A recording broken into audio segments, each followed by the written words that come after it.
After his death and resurrection, Jesus appeared to his disciples lots of times. But an interesting one is recorded at the end of Matthew, where he passed the baton of creating future disciples over to those who had followed him.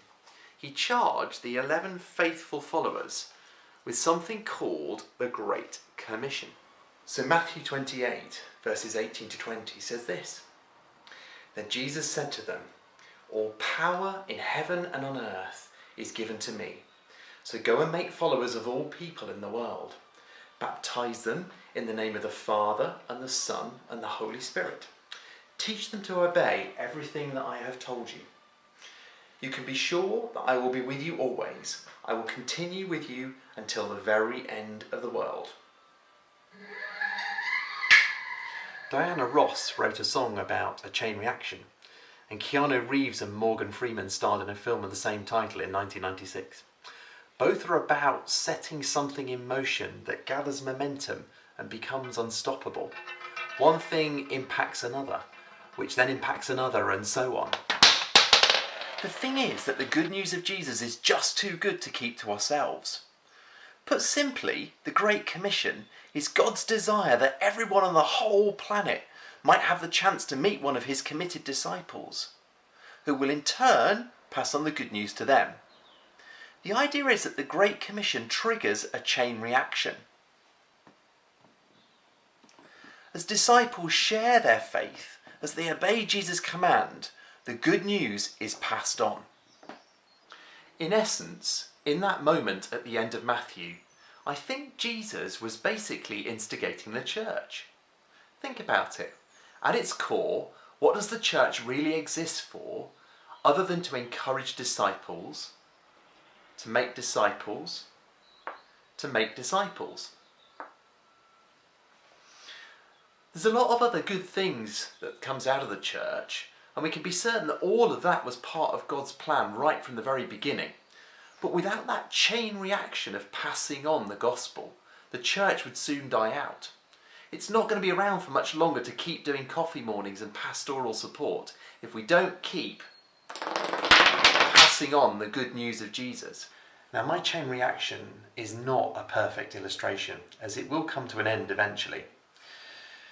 But it is a helpful picture that shows us that each of us has a vital part to play. If just one component in this chain reaction fails, the whole thing sort of grinds to a standstill. And believe you me, we've had plenty of false starts trying to build this device. I am going to try and put a light up globe at the end, triggered by a Bible though, to highlight the fact that Jesus calls us to go to the very ends of the earth, absolutely everywhere, to tell others about his good news.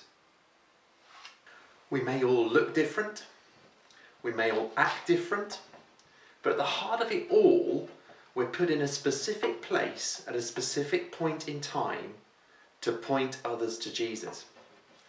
This job is not just down to the vicar or the children's worker or the youth worker, it's down to all of us. And I love that passage in 1 Timothy 4:12, where it says that even the youngest among us has a vital role to play. So let's try this chain reaction out, shall we? And see how we go. Take 440. And I'll repeat that passage from Matthew as it ticks along.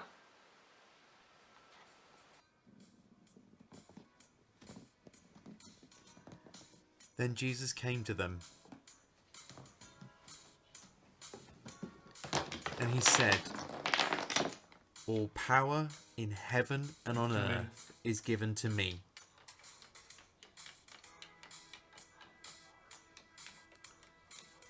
So go and make followers of all people in the world.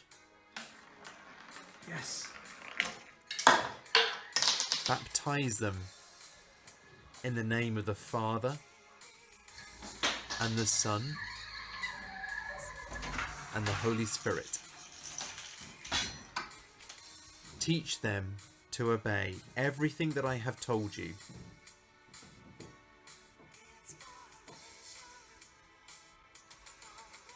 You can be sure that I will be with you always, and I will continue with you until the very end of the world.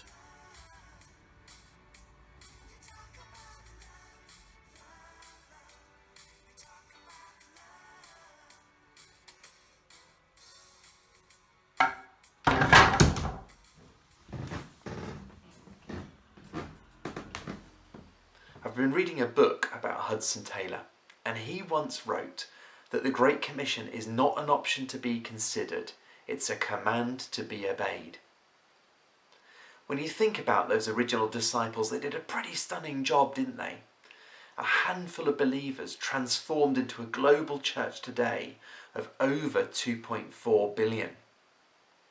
So, in whatever way you can at the moment, let's get out there and let's pass on the stunning message of salvation as Jesus asked us to do.